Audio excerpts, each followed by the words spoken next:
You're listening to the AVIT Amplifier. Each week, we'll feature voices and ideas that need to be amplified in the higher education and pro-AV IT communities. This show is brought to you by higheredav.com. And now here's your host, Ryan Gray.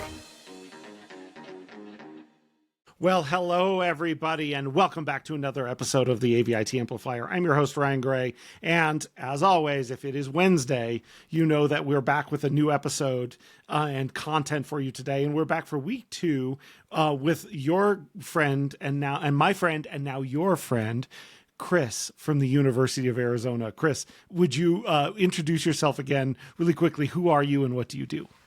Absolutely. Thanks for having me again, Ryan. My name is Chris Dietrich. I am the manager of the Learning Technologies team for the University of Arizona, College of Medicine, Phoenix. That's awesome. And thank you for coming back. Everyone, all right, so if you're listening to this and you didn't listen to last week, stop, pause, go back to last week's episode. You're going to love it. You hear Chris talk about a bunch of things about his school and his involvement and who he is. It's, it's like, I really love on this show, there's different experiences when you're talking to people that you've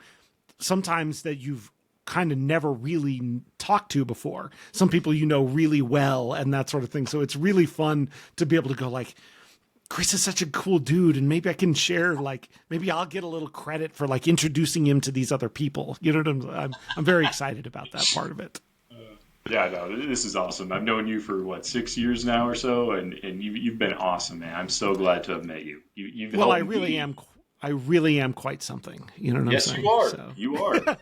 You are a pretty neat guy. All right, Chris. All right, buckle up. Here we go. Week number 2. Here it comes. Okay, Chris, do you consider yourself an introvert or an extrovert? Oh, man. I almost want to say it depends on the day, but I'm going to lean toward introvert. I kind of got to push myself to get out there and talk and meet people. So you say you got to push it. How do you push yourself to do it? And why do you feel like you need to push yourself? Well, I feel like for career development, at least specifically, I find it challenging as an introvert to try and grow if I'm not out there interacting with other people. So that's just me personally. I could be totally off base here. So as hard as it was, I would make it a point to talk to someone new. Every conference I went to, ask a question, get to know people. What do they do? What can I be doing better that maybe that they're doing? And so I think, that's part of why I've gotten to where I am now, which I guess really isn't saying too much, but, I've been able to move up just because I've gotten really good at just talking to people and understanding what their needs are. And so that's why I answered. I'm a little bit of both. Depends on the day. Well, I think everyone is kind of both, but sometimes one dominates over the other. So if you know that you're facing a time where you're going to have to be extroverted or whatever, do you have something you think about, a routine? How do you go about maintaining, what you need to do as an introvert? Yes. Yeah. And you know what? Let me say one thing that really helped me. Toastmasters. I know we're getting a little off topic, but no, that's very on topic. Public speaking, I would rather jump out of a plane with no parachute. So now I'm at the point where I'd rather jump out of a plane with a parachute than public speak, but I could still do it. So you get the point. But, oh, man, that helped me so much. And then that blossomed into an opportunity 2022 Infocom. Sony asked me to be a part of their leading end user panel. That was extremely stressful, but I feel like I came out of it fairly well. So got to get out of your comfort zone. But that's a great introvert, extrovert. So I am a very strong extrovert, right? I struggle actually with the other way around. How do you quiet yourself and truly sit with your own thoughts instead of boom, get out in some other place? And so regardless of what your comfort zone is, growth comes in getting out of it. But I love such a specific recommendation of Toastmasters. And I have heard that from a number of people about, a place that helps you become comfortable and develop not just the skills, but then get the practice of doing that sort of extroverted thing. Highly recommend it. That's awesome. All right. Thank you. I just now noticed too. I don't know if I saw before. If you're watching anybody, Chris does have one of the signs from the Arizona Roadshow up above his thing behind him up there. So it was too nice. I had to frame it or at least keep it in my office. I have one in my office too. I love it. You know what I'm saying? All right. Okay. What's a movie or a show that you can quote every line of? Ooh, I am pretty good with The Office, if we're going to pick a show. I probably have watched it 5 times at least, if I have to admit. I'm sorry, but I love all the way through. Yeah. Yeah, I mean, even the bad seasons. So I know a lot about The Office. All right, shots fired. What are the bad seasons? Well, Michael kind of left for a little bit, and you had Will Ferrell step in. I mean, those seasons could have been a little better, if I'm being honest. Got it. Okay. All right. So I have a couple follow-ups on The Office. One, my daughter, who's a freshman in college, watches The Office. She's watched it through a couple of times. Right. It's got kind of a following amongst people who are way younger than us. Interesting. I didn't know that. Why? Huh. Why would you say that is? Any thoughts on that? I'm just assuming that, if it's really funny and, people can get behind it, there's really isn't too much of an issue with the generational gap. Some of the things probably wouldn't fly today in an office environment that did in 2008, but yeah, I feel like people can get behind that. Nice. Okay, so then office characters, which, I mean, who's your favorite characters, I think, but which ones do you really like to see, stuff happen with? I mean, a lot of people probably say, like, you couldn't have had the show without Michael, right, or Steve Carell, which is absolutely true. Yeah. But I think Dwight is a key part of that show. Without Dwight, you would lose so much humor. So I'm kind of going to go toward him. He's one of the biggest pieces that shows his success. So I love Dwight.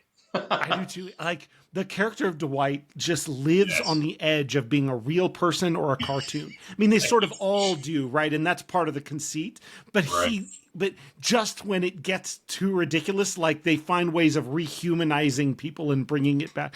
But yeah, man, in our house, beats, stars, beats, bears, Battlestar, and that's not even his line, right? That's Jim doing an impression of Dwight.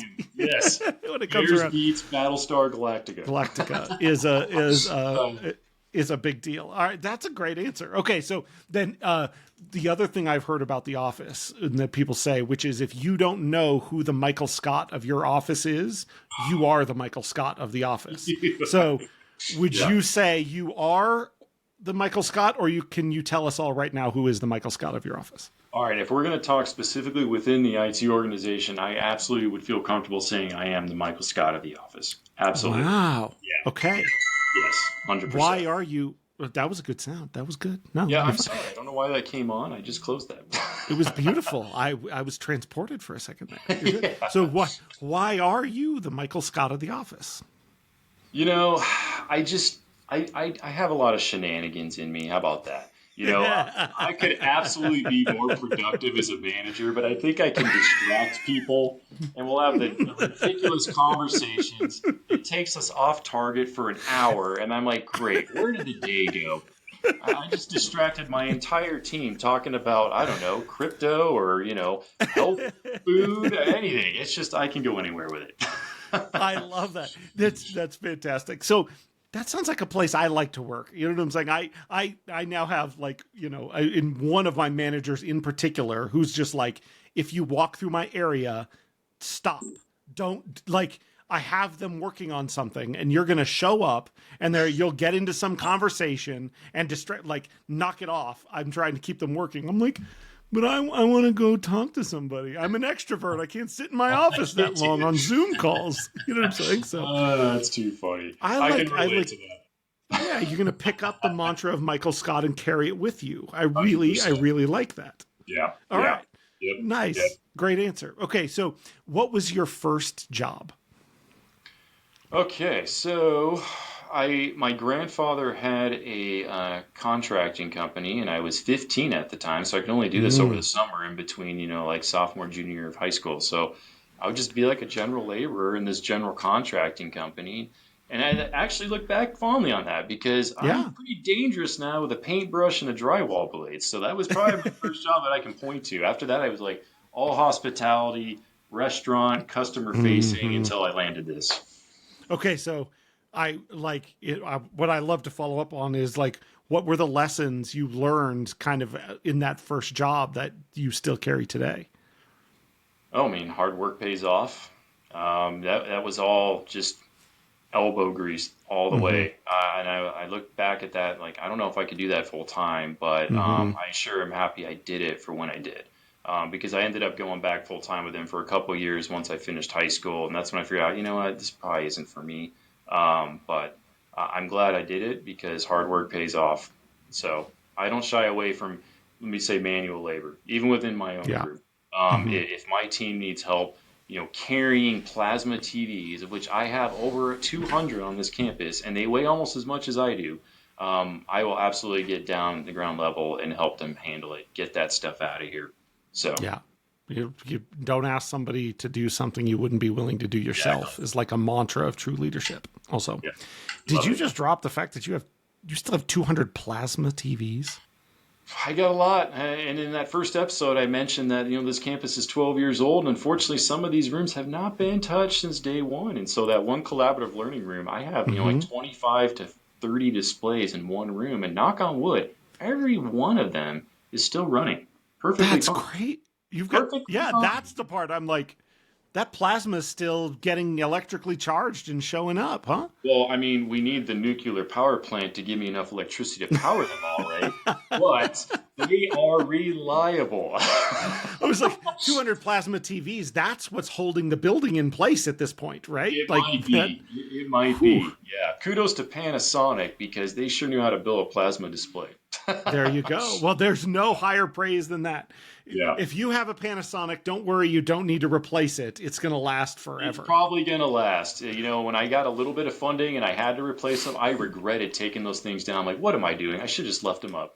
That's awesome. 200 pounds. But yeah, good stuff. That's awesome. Okay. All right. Let's turn you to a serious one then. Do you believe people are generally good with a proclivity for evil or generally evil with a proclivity for good? I'm going to say, at least for me, it's more of the first there. Good, proclivity for evil. Yeah, yeah. I, at least personally, I always look for the good in people, right? And at least I think I do that with myself. And I always try to help others first and do everything I can. But at the same time, there's that selfish, like, little guy on my shoulder here is like, yeah, maybe we shouldn't do that. It's going to take away from this. Let's do what you want to do first. If I'm going to count that as evil in a way. So I don't know. I think that's probably my response there. Good first. Good first. Yeah. I definitely think I am good first. Well, I will co-sign that forever. But two, I mean, so what you said there is like the guy in your shoulder that's saying you might need to take care of yourself first is the evil one? In a way, because look, I get into these very in-depth conversations with my wife. She's like, you will not break your routine. You're so set on this. It's almost to the point where you need to do something different, spend more time doing this. And I get it. I totally get where she's coming from. I got to get up at 4:30, Ryan. I got to stretch. I got to walk the dogs. I got to work out. That's just like my thing. I can't start the day unless I do that for some reason. Where, Yeah. other people, they'll actively try to avoid it, and whatever works for them, that's just me. So in a way, maybe the selfishness can get a little over the top, and that can be evil in a way. That's kind of how I'm looking at it. Okay, I, so I don't want to mess with you too bad, but what you're saying is that you getting up at 4:30 in the morning and walking the dog and getting exercise to start your day is evidence that you're conducting some kind of evil? I mean, it's good for me, right? But it's maybe Ooh. almost a little evil for her in a way. Gosh, I hope she doesn't listen to this podcast. I'm gonna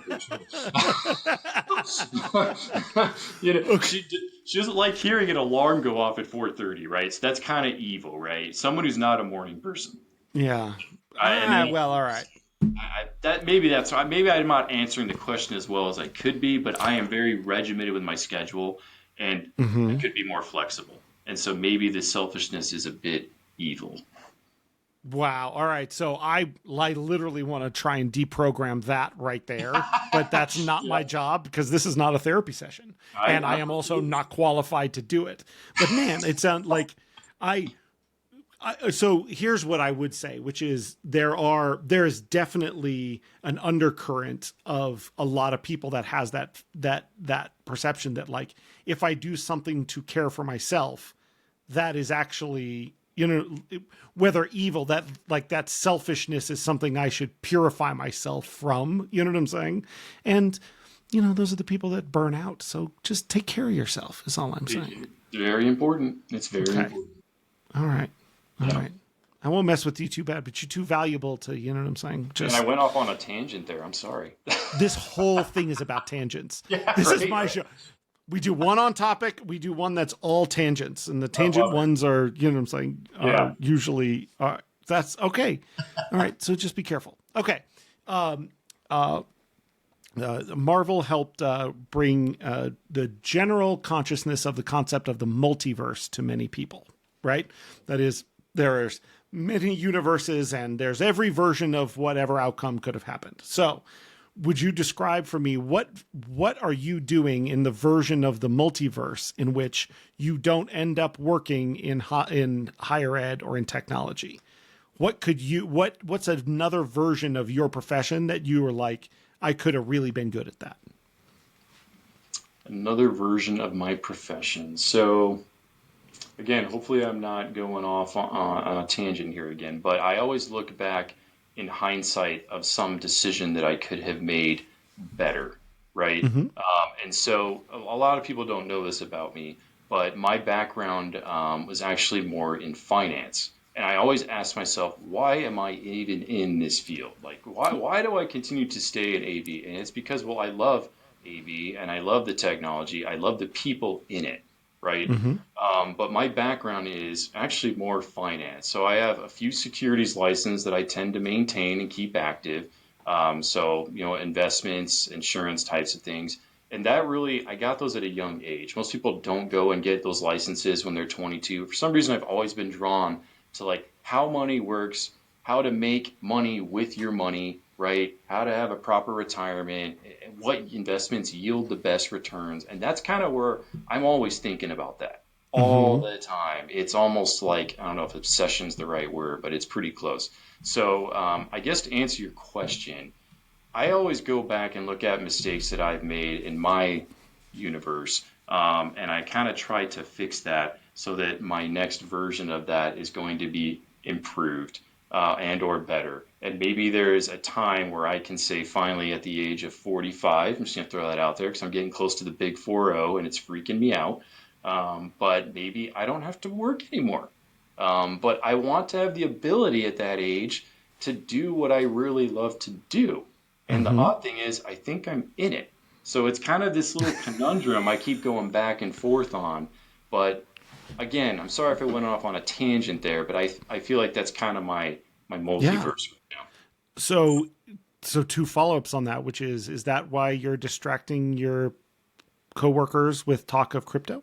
I might, yeah. I'm always telling people, look, you should probably get on this. Not financial advice, not financial advice. I'm just saying, if I were you, in the long term, it would pay off. So what should I be buying? What should I have that I don't just have? saying, Ryan, it should be on everyone's list to have one Bitcoin, and it's getting harder and harder by the day.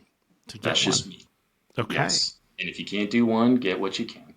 And this is not financial advice. This is not financial advice in any way. Yes. Okay. Okay. And did you just also admit that you're not yet 40?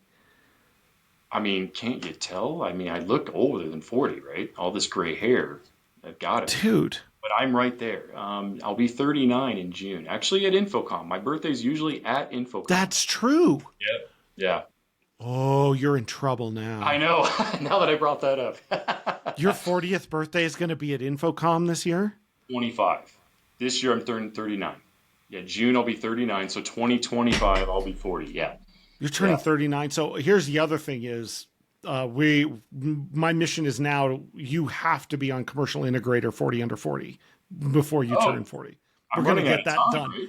Listen, everybody, we're going to get that done. Also, we got a little time. Yeah. I keep running into, the older I get, I keep running into these people that I'm like, wow, they're so wise, and find out they're younger than me. It makes me crazy. Come on, I only got you beat by like 2 years. No, more than that, brother. It's more than that. I'm not admitting. I mean, you can say how old you are. I'm not going to do that. Right? You're out of your mind if you do that. Okay. I love So it. working in finance. So then the last thing is like, do you think that like you enjoy it and there's something about you that sees like, okay, finding and maximizing returns and that hunt is that sort of thing. Is Yeah. that fun because it can be a hobby and something you, oh dear God, you do for yourself, which makes you selfish and evil? Or is it, you know what I'm saying? Yeah, exactly. But, or do you think like a career where that was your job to do the same thing for other people, would that have worked? Or do you think you'd have ended up now, I got to be back in technology. I got to be back doing something like this anyways. I was full time with it, and I did it for about 2 years. And anyone can be successful in anything they put their mind to, right? And I just think I kind of lost a little bit of the drive trying to almost say convince people doing what's best for them is extremely difficult to do. It's Yeah. just difficult enough for me to do it myself. Yeah. So I feel like I lost the passion for it because I want to put my time and effort where it's going to be best spent. And so for me now, I'm just kind of doing it on my own internally. And if someone reaches out to me and needs help, I am absolutely gonna sit down with them and take a look at things. But I just think that's kind of what ended up happening. And then I got into IT, and IT turned into there's this job opening in AV, and you need to get this team built here. And now here I am, 11 years later. That's how long I've been with the university as of last month. So Yeah. I still have this drive for my own on the finance side of things, but I really have fallen in love with AV. Nice. Well, I love it. So many people have similar stories to that, which is like, I ended up in it in a weird way, and now I just Right. can't get out of it. I Yeah. just can't get out of it. It's like the mafia, right? You think you're out, they pull you back in, right? They pull you back in. It's 100% like that. Okay, so let's mark. We're going to figure out what if your 40th birthday is at Infocom. We're going to turn that into something epic. We'll It's gonna be figure a out how good to do that. Yeah, I All hope right. I don't have a second midlife crisis. 30 was tough.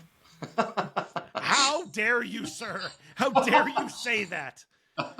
30 was tough. Golly. Leaving your 20s, I don't know what it was. Maybe 40, I won't care, but I'm like, what's happening to me?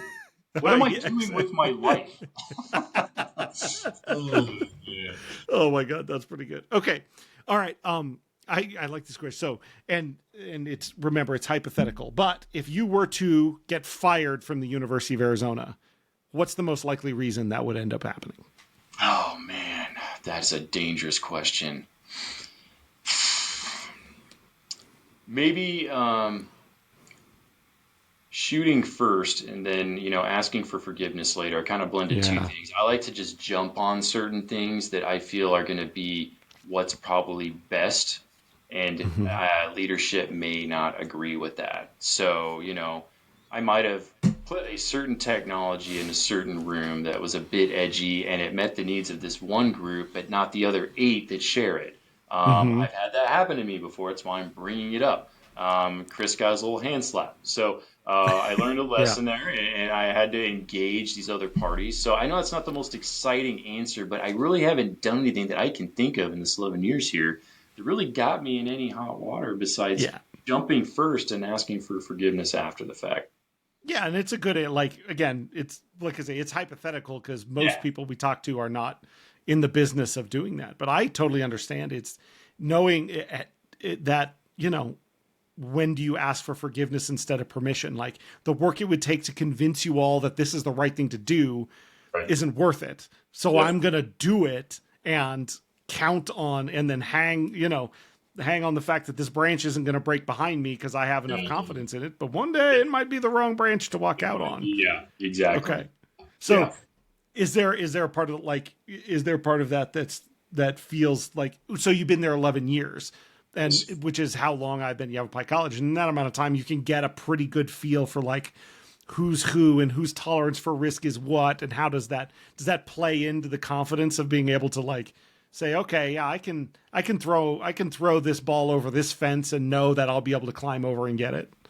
Absolutely, right. It just comes with time in the job, time on the campus, and knowing who's who and what they do. So, as I mentioned that first episode, it's very difficult to get 8 different colleges in agreement on anything, right? Yeah. So that's kind of why I ended up doing that. But yeah, it's a challenge. Most people just have to deal with one university. I got to deal with two. And sometimes we have different goals. And that's understandable because our programs are different. But yeah, you got to know who the key contacts are, what their risk tolerances are, and what the room and the students are actually doing in the space. So Turns out a lot of tech work is actually people work, isn't it? it's a lot of what I do, right? That's why I don't know any tech. I don't. Well, it's the same, right? Like, I don't know tech. I know yeah. people. I think I know Well, people. you know a fair amount of tech. I'm not going to say, but yeah, I agree. I totally understand what you're saying. I totally understand. Okay, ready? Aretha Franklin, Whitney Houston, Mariah Carey, Adele, or Beyonce? As in like best singer or I don't know. Which would you choose? okay. Let's go with Whitney. Why? Whitney Houston. She was an incredible singer. That's the first thing that came to mind. Obviously, you kind of list off famous women singers and Whitney Houston. I mean, how do you mimic that? I don't think there is even a second. Like Whitney Houston had an incredible voice. I don't think anyone's come close to matching it. I love that take. I haven't heard that because, I asked that same question. I've gotten all of those answers in there, but like, you're right. You can't mimic Whitney Houston. It was like a generational singer. I mean, the national anthem she performed at the football game. I mean, any other game I can't think of in my life that I remember more than that. Yeah. Just incredible performance. That's awesome. All right. I love that answer. Yeah. You can't, that's not bad. You cannot mimic Whitney Houston. I don't think so. I don't think so either. All right. So last 4 questions. Ready? What is your best life hack or pro tip? For me, it's funny because I feel like I'm contradicting what I just said earlier about the evilness, but I think having a set schedule to a point is my biggest life hack, right? Yeah. It keeps me extremely productive and on task. And so I try to stick with the same process almost every single day, as much to the chagrin of certain people around me. Nobody in particular being named, but all right. That's yeah. No, building like there is an extremely human thing about habit stacking and building routines that lead you from one thing to the next to be productive. Okay. Absolutely. So is the title of your self-help book on that topic would be the title? Oh man. No, I don't. Do the same thing every day. Do the same thing every day, as boring as it is, but try to grow 1% every day. How about that? There you go. Done. I gotta shorten that a little bit. Well, one's the subtitle underneath. Yeah. Okay. All right. Same last 3 questions for everybody. So what is a question that you wish people would ask you, but nobody ever does? Oh man, that's the toughest question yet, because part of me says, why even ask me anything? That's the bad part of me, right? That I need to, I don't feel like I have been successful as I should be at this point in life. I don't know if anyone else has that same thought at times, but I certainly feel like I should be growing more, doing more. And so I'm not sure what I would have anyone ask me to answer your question. I certainly ask others that are successful that I feel like, okay, they're doing great in a specific area. I would love to ask them what they did to get there, how long it took them, things like that. So, I know that's not helping this question at all, but I feel like I kind of look out to what others are doing and seeing how I can improve upon myself. Okay. Well, that's a good answer, but man, I want to argue with you really badly, which is, you know what I'm saying? Like, yeah, I get it. And I feel like I've done pretty well here, specifically at least in the university and in past careers. But, there's that part of me that says, Chris, you got to do more. You got to do more. Yeah. You gotta grow. And so maybe that's a good thing to an extent. Yeah. As long as it's healthy. Well, I think, anyways, I'll let it go. I think you've helped a lot of people. And I think you have exuded a lot of kindness and support and other stuff. And so, anyways. Appreciate that. We'll talk about this later. You know what I'm saying? Yeah, okay. Second to last question. If people wanted to find you, get connected or learn more about what you're doing, working on, how would they do that? I stay as active as I can on LinkedIn. That's a big part of kind of what I do there. So, I mean, you're welcome to reach out to me, LinkedIn, Chris Dietrich. Obviously, I should come right up. Not many people have that crazy last name. Hmm. I'm also a part of HETMA. You're welcome to find me there on the back channel. And then, of course, you're welcome to email me anytime. cdietrich@arizona.edu. I know Ryan will spell that out because no one will I possibly will. get that right on the first try.